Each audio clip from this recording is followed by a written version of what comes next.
Welcome back to the Garden Hutch. Today we're going to discuss our plan for ensuring that we get the most out of our garden harvests. Let's get going.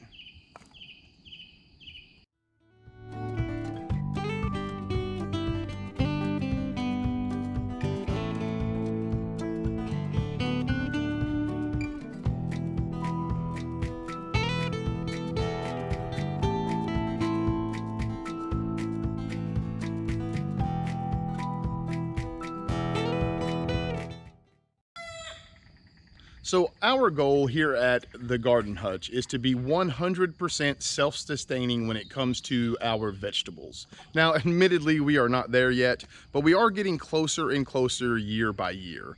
So a big challenge for gardeners whenever they try to become self-sustainable is how to plan. And when I say plan, there's a few things that go into that, like the stages to plant so that you're constantly able to eat out of your garden through the spring, through the fall.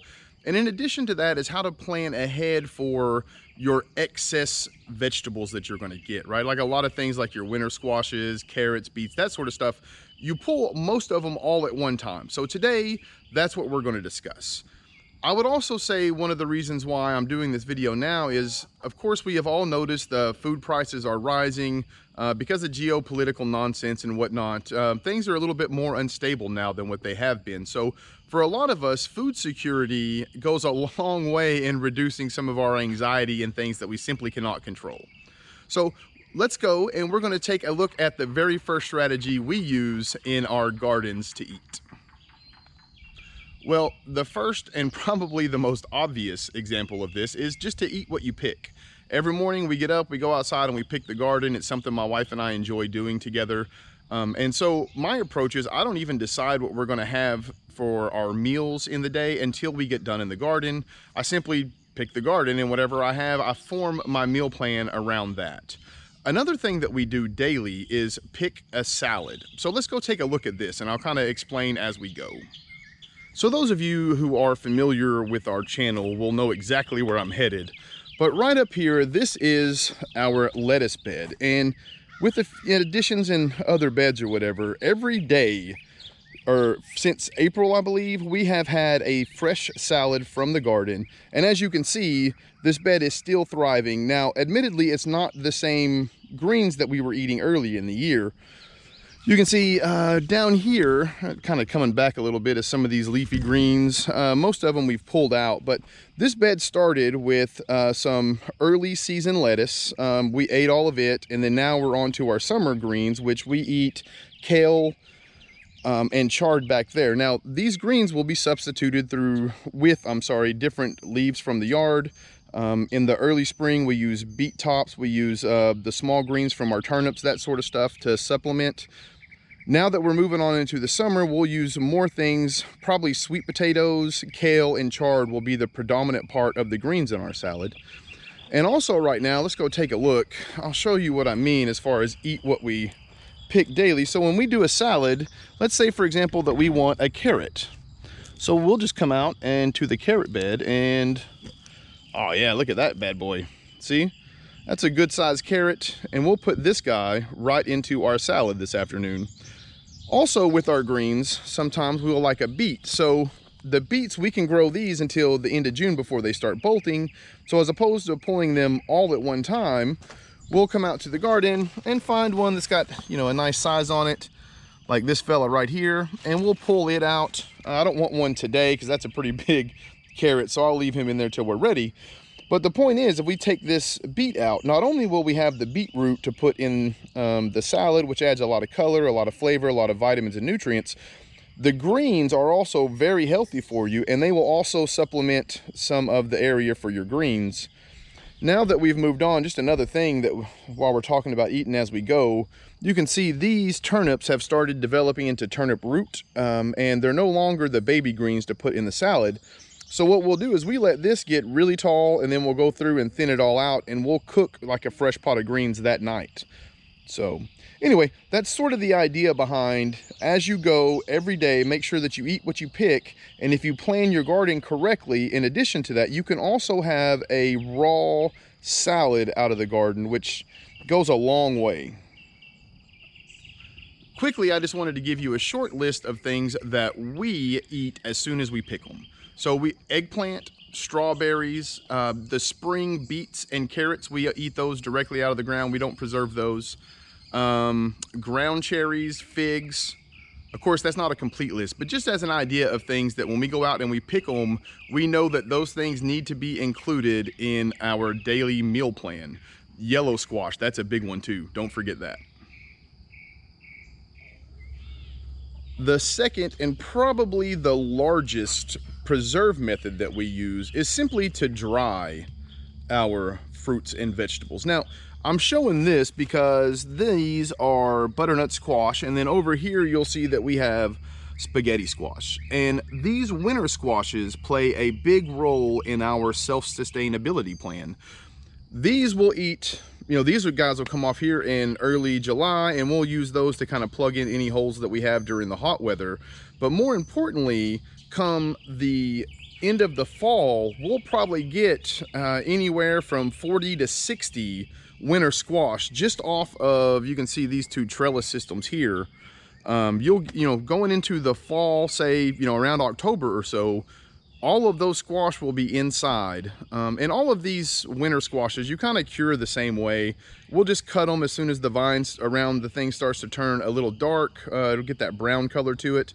You'll cut it off, sit it on some cardboard in a cool place with lots of airflow, with no sunlight. Just let it sit for, I don't know, we usually do about 14 days or so, and you'll be able to tell because you can take your thumbnail and put on the skin of the winter squash, and it will be hard. It won't be like it is on the vine where it's nice and tender and supple. It'll be hard, and you won't be able to scratch it. At that point, you can take it, put it in the cupboard, and you no longer have to worry about that. And then whenever the time comes and you're ready for some winter squash, you can just take it and cook it your preferred way. I like to throw it in the oven and roast it, and anybody who watches the channel knows that's my preferred way to eat most vegetables, is roasted with a little olive oil. So as I stated, curing or naturally drying, those vegetables are probably the most abundant as far as our plan for self-sustainability goes, right? Because just a few of the things that we do cure or naturally dry, we have the bulb stuff, the onions and the garlic, which we show routinely here. We cook with those a lot. So being able to grow and cure our own, that saves us a lot of money. Potatoes and sweet potatoes. Now, they're obviously not in the same family, but they cure sort of the same. You pull them, leave the dirt on them, just kind of wipe off the big clumps. Sit them in the shed out of the light with a lot of wind flow. When we dig ours, actually, we like to leave our potatoes and sweet potatoes in the sun for about 5 hours or so to sort of dry and cure the outside of the skin. We'll let them sit, kind of spread them out on some cardboard in a place that has a lot of airflow, no sunlight. We'll let them sit in there for about 5 days or so, and after that you can just throw them in the pantry. A few other things are purple hull peas. The way we like to do our purple hull peas, we just let them dry right in the shells. And then once everything is dried, we take them, we shell them. We'll let them sit out and air out for about another 2 days once we remove them from the shell. And then we just throw them in quart jars, and we'll have them for the whole winter. Of course, this is not a complete list. This is just a few of the items that we use to cure and dry.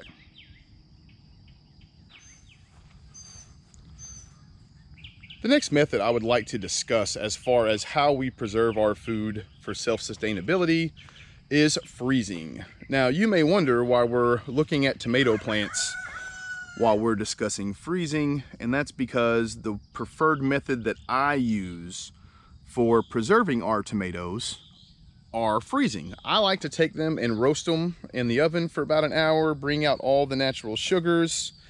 It also makes it really easy to remove the skin.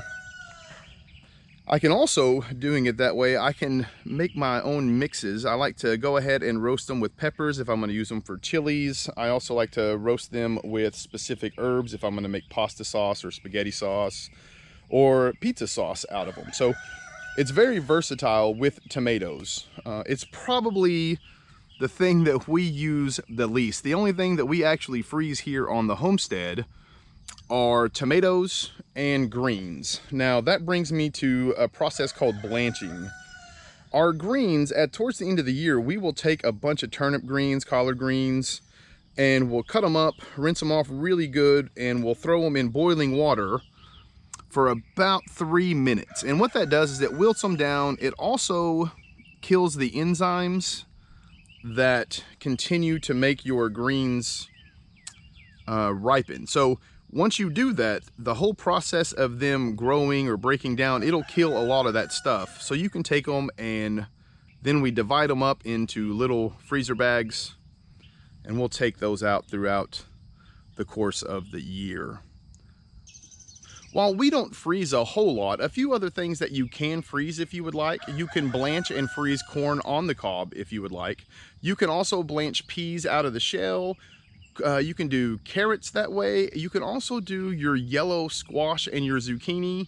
I prefer to eat it, as fresh as I can possibly get it, but it's something that you can do if you need to preserve those for your winter. The last thing I want to discuss in reference to preserving our food for self-sustainability here on the homestead is canning.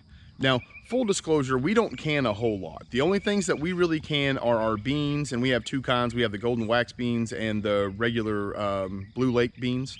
We also do our fig jelly, and actually I say we, by we I mean my uncle makes it. He loves doing that and hands it out to the family. But the thing about canning is we don't have a huge amount of pantry space in our house, and so that's why we do a whole lot of things that we dry as opposed to can or freeze or whatever. Our freezer is usually full of meat and tomatoes, or as many of those as I can get. But back to the canning. Canning is something that you need to plan for. It's not something that you want to wait until you need it. A few reasons for that is, of course, like things like figs and green beans, they need to be canned as soon as they come off.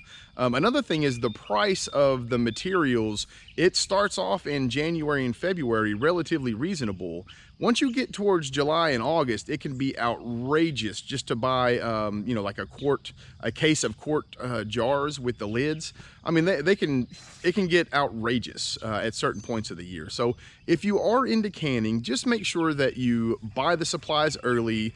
And a pro tip, and I'm sure most of you who have homesteads do this, keep your jars.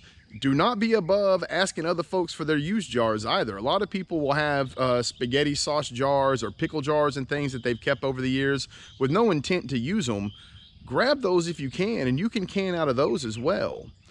The thing that we do use the most when it comes as reference to canning is we ferment a lot of our vegetables here, specifically cucumbers and okra. So my wife is famous around these parts for her pickled okra and her pickles, and she uses a fermenting method, and they are delicious. The downside to them is that you have to have a refrigerator, right? So like the whole year we have a refrigerator that's just full of pickles and pickled okra. The upside to it is when you ferment them, they have natural probiotics. They stay super crispy and have a really great flavor the entire time. So, there are pros and cons to it. We prefer this method, but there are a little bit of sacrifices. But if you're like us and you don't have a lot of pantry space, but you have, a shed where you can put a refrigerator in, it can actually end up working out to be the biggest space saver for you. As always, I would like to say thank you to all of you who have made it here to the end. If you have not, please consider subscribing to the channel. It really does help us out. If you enjoyed this video, consider giving it a like. Until next time, I hope that you folks take care of yourselves. Peace.